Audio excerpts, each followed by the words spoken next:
So friends, good evening. आज हम अपना नया सब्जेक्ट इंडियन पिनल कोड भारतीय दंड संहिता के बारे में पढ़ेंगे। क्या है भारतीय दंड संहिता, किसके द्वारा इनका निर्माण किया गया था, तो आज हम इनके इंट्रोडक्शन पार्ट के बारे में जानेंगे। तो इनके प्रमुख निर्माता थे लॉर्ड मैकाले। ठीक है फ्रेंड्स, प्रथम विधि आयोग बनाया गया था 1833 में और 1834 के अंदर इन्हें क्या है, इनका अध्यक्ष बना दिया गया था। ठीक है फ्रेंड्स, आईपीसी को ब्रिटेन की संसद द्वारा 1862 में पारित किया गया था। अब इसमें टोटल सेक्शन और चैप्टर कितने हैं ये देखते हैं। इसमें टोटल चैप्टर्स हैं हमारे 23 और टोटल सेक्शन इसमें दे रखे हैं 511, जो कि 511वां सेक्शन बहुत ज्यादा इंपॉर्टेंट है। ठीक है फ्रेंड्स, अब राष्ट्रपति द्वारा इसे हस्ताक्षरित कब किया गया था? इसे राष्ट्रपति द्वारा हस्ताक्षरित 6 अक्टूबर 1860 में किया गया था, यानी राष्ट्रपति द्वारा इसे अनुमति दे दी गई थी 1860 के अंदर। ठीक है फ्रेंड्स, अब ये एक्ट नंबर क्या है? ये एक्ट नंबर 45 1860, यानी कि 1860 के अंदर ये एक्ट नंबर 45 का मतलब ये होता है कि 1860 में कई तरह के एक्ट आए होंगे, जरूरी तो नहीं है खाली इंडियन पेनल कोड ही उस समय बना था। तो ये एक्ट नंबर था उस साल का 45। ठीक है फ्रेंड्स, अब संहिता का अर्थ मतलब ये है कि ये संहिता क्या प्रावधान करती है।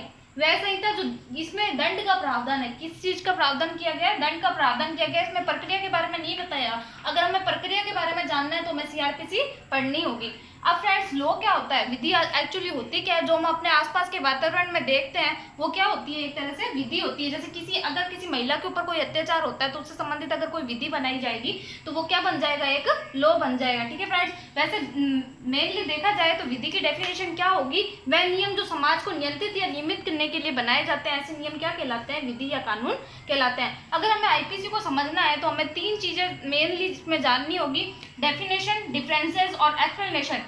क्या है कि अगर इसकी परिभाषा हम समझ जाएंगे तो इसे आसानी से समझ सकते हैं और इनमें अंतर करना भी हमें आना चाहिए। ठीक है फ्रेंड्स, और एक्सप्लेनेशन, स्पष्टीकरण के जरिए क्या है उसे स्पष्ट करना भी हमें अपने व्यू में आना चाहिए, तभी हम आईपीसी को अच्छे से समझ पाएंगे। तो फ्रेंड्स, हम देखते हैं विधि के प्रकार कितने होते हैं। ठीक है फ्रेंड्स, आईपीसी को समझने से पहले हमें विधि के प्रकारों के बारे में पता होना चाहिए। अभी हम सबको जनरल इंट्रोडक्शन पढ़ रहे हैं। ठीक है फ्रेंड्स, यहाँ पे विधि के 2 प्रकार हमें बताए हुए हैं, सब्सटेंटिव लॉ और प्रोसीजर लॉ। क्या होता है सब्सटेंटिव लॉ? बोले हिंदी में बोले तो मौलिक विधि, मूल विधि, यानी उस जगह की जो भी मूल विधि है। मूल का मतलब होता है जो अधिकार या दायित्व के बारे में हमें बताती है, ऐसी विधि जिसके अंदर हमें कोई अधिकार या दायित्व दिए गए हैं। प्रोसीजर लॉ क्या होता है? प्रक्रिया, नाम से पता चल रहा है कि ये प्रक्रिया को बताती है, यानी किसी व्यक्ति का अगर कोई अधिकार या दायित्व का हनन होता है तो वो क्या प्रक्रिया अपनाएगा अपने अधिकारों और दायित्वों के संरक्षण के लिए, तो वो बताया जाता है हमें प्रोसीजर लॉ के अंदर। ये प्रक्रिया के बारे में हमें बताता है। ठीक है फ्रेंड्स, तो जो सब्सटेंटिव लॉ है वो कौन कौन से है तो हम देखते हैं। सब्सटेंटिव लॉ है contract act, TP act, TP यानी transfer of property act, Indian penal code, family law यानी हिंदू लॉ, मुस्लिम लॉ, ये सारे किसके अंदर आते हैं? ये सब सब्सटेंटिव लॉ के अंदर इंक्लूड किए गए हैं। जबकि प्रोसीजर लॉ में किन किन को इंक्लूड किया गया है तो सीआरपीसी यानी कि civil criminal procedure act, Indian evidence act, limitation act और सिविल प्रक्रिया संहिता यानी कि सिविल प्रोसीजर एक्ट, ये सारे क्या है, विधि के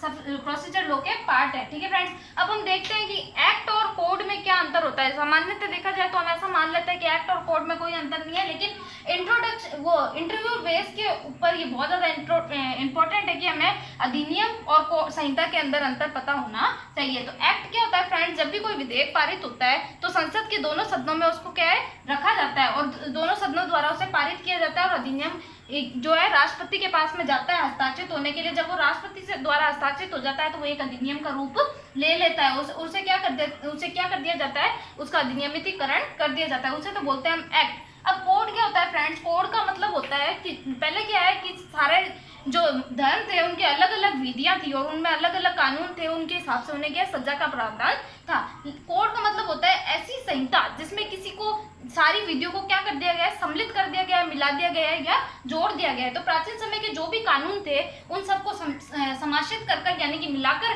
क्या बना दिया गया है, कोड बना दिया गया। ये था हमारा एक्ट और कोड के अंतर। ठीक है फ्रेंड्स, तो कोड भी 2 प्रकार के होते हैं। कोड होता है, एक तो होता है संहिताबद्ध। संहिताबद्ध का मतलब होता है जिसे सेक्शन और पार्ट्स में क्या है, चैप्टर्स में डिवाइड कर दिया गया है। तो हमारा आईपीसी क्या है, संहिताबद्ध है, यानी कि कोडिफाइड लॉ है। और अनकोडिफाइड लॉ ऐसा लॉ होता है जिसे सेक्शन और पार्ट्स में डिवाइड नहीं किया गया है। ठीक है फ्रेंड्स, वीडियो अच्छा लगे तो प्लीज लाइक, कमेंट और शेयर कर अपने जरूर बताएं।